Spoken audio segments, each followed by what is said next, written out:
या बातम्यांचे प्रायोजक आहेत मेसर्स पुरुषोत्तम नारायण गाडगीळ, सराफ आणि जवेरी यांच्या शाखा महाराष्ट्रापासून कर्नाटक पर्यंत वेगळ्या वेगळ्या डिझाईन्स आणि आकर्षक डिस्काउंटसह मेसर्स पुरुषोत्तम नारायण गाडगीळ.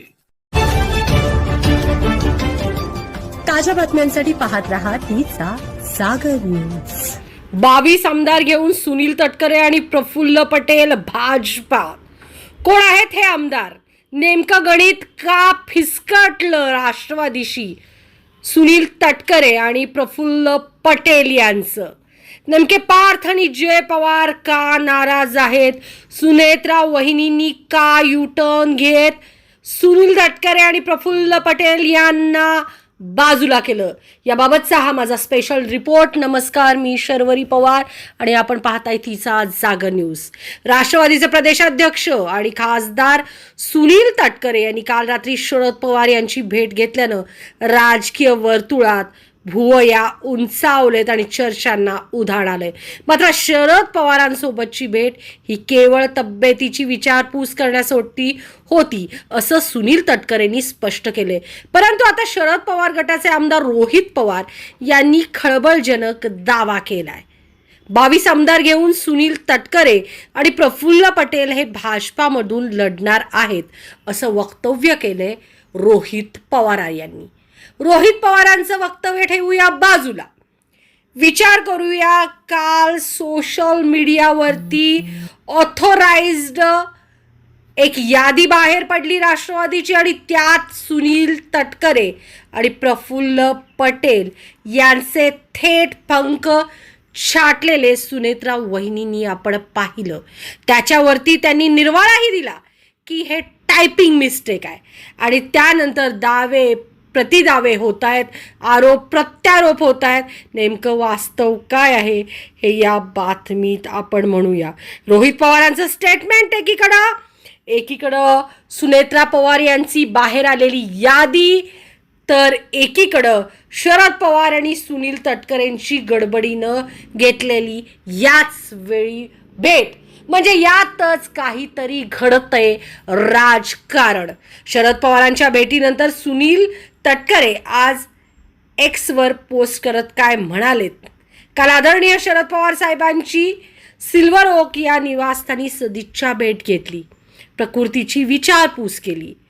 शरद पवार दवाखान्यातून आल्यापासून सुनील तटकरेंना भेटायला वेळ नव्हता का, असंही अनेक ट्रोलर्स आता बोलत आहेत. गेल्या काही काळात साहेबांची तब्येत ठीक नव्हती, त्याकरता ते ब्रिज कँडीमध्ये रुग्णालयात उपचारासाठी दाखल झाले होते. तेव्हापासून भेटण्याचे प्रयोजन होते, परंतु यादीतनं नाव गायब झाल्यावरच सुनील तटकरेंना शरद पवार आणि शरद पवारांची तब्येत आठवते. नेमकं वास्तव काय? एकूणच यानंतर रोहित पवार यांचा आरोप की भाजपात 22 आमदारांसह हे लोक प्रफुल्ल पटेल आणि तटकरे जाणार आहे. एकूण सगळा विचार केला असता शरद पवारच मागून सूत्र हलवतात का वहिनीच युटर्न घेत आहेत का? सोशल मीडियावरती सुनील तटकरे आणि प्रफुल्ल पटेल यांच्यावरती अजितदादांच्या खुनाचा आरोपाचा राग जय पवार आणि पार्थ पवारांच्या आणि सुनेत्रा पवारांच्या मनात आहे का? विशेष करून पार्थ आणि जय पवारांच्या मनात आहे का? आणि तेच सुनेत्रा वहिनींना तो निर्णय घ्यायला लावतात का मागून शरद पवार सूत्र हलवतायत? राष्ट्रवादीची विलिनीकरणाला सुनील तटकरे आणि प्रफुल्ल पटेल यांचा विरोध आहे म्हणून हे सगळं राजकारण घडतंय. एक ना अनेक प्रश्न आता निर्माण झालेत, पण गणित कुठंतरी 100% फिसकटले, कुठंतरी डाव गंडलाय हे मात्र आता स्पष्ट झालेलं आहे.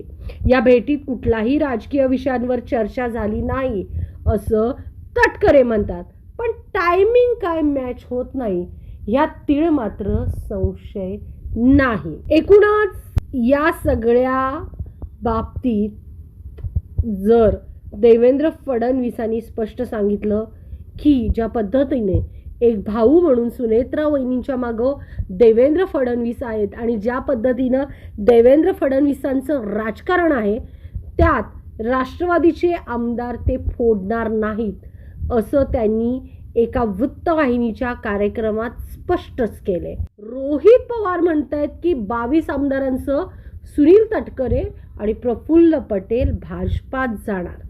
यात किती तथ्य आहे, किती वास्तव आहे हे येणारी वेळच सांगणार. महिना 2 महिन्यात पक्ष स्थिरावर असं वाटलं होतं.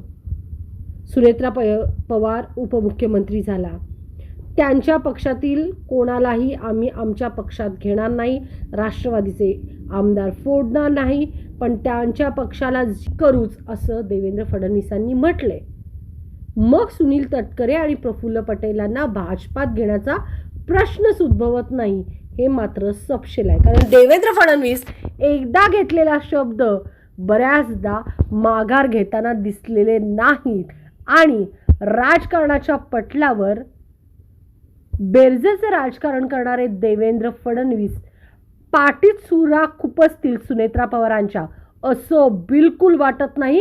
कारण आजपर्यंत देवेंद्र फडणवीसांचं राजकारण जे आहे ते कायम दिलखुलास, स्पष्ट वक्तेपणा आणि मदतीचं राजकारण आहे हे स्पष्ट आजपर्यंत दिसलेलं आहे. त्यामुळं रोहित पवारांच्या या वक्तव्याला कितीशी किंमत राहील आणि कितीचं वास्तव आहे हे येणारा काळच ठरवेल.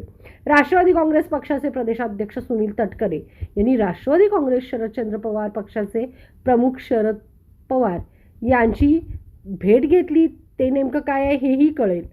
परंतु राष्ट्रीय कार्यकारिणीच्या मिनिट्समध्ये देखील सुनील तटकरे आणि प्रफुल्ल पटेल यांच्या पुढे काहीच न लिहिल्यामुळं गोंधळ मात्र निर्माण झाला. त्यामुळे आता पुन्हा हाच प्रकार घडल्यामुळं सुनील तटकरे, प्रफुल्ल पटेल काय निर्णय घेणार? देवेंद्र फडणवीस खरंच भाजपात सुनील तटकरे आणि प्रफुल्ल पटेल यांना एंट्री देणार का? येणाऱ्या काळात काय घडणार याकडं मात्र सगळ्यांचं आता लक्ष लागून राहिलेलं आहे. काय वाटतंय दर्शक हो, खरंच देवेंद्र फडणवीस असल्या डर्टी पॉलिटिक्समध्ये उडी घेतील का? देवेंद्र फडणवीस सुनेत्रा पवारांची साथ सोडतील का? 22 आमदार फोडून भाजपात जाऊ शकतील का? देवेंद्र फडणवीस त्यांना ग्रीन सिग्नल देणार का?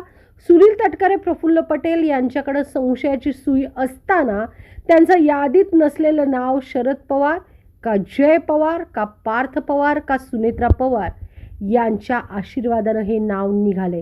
आपली कमेंट अत्यंत जरूर आहे, म्हणूनच आपली कमेंट कळवा आणि पाहत राहा तीच जागर न्यूज. नमस्कार, मी शर्वरी पवार.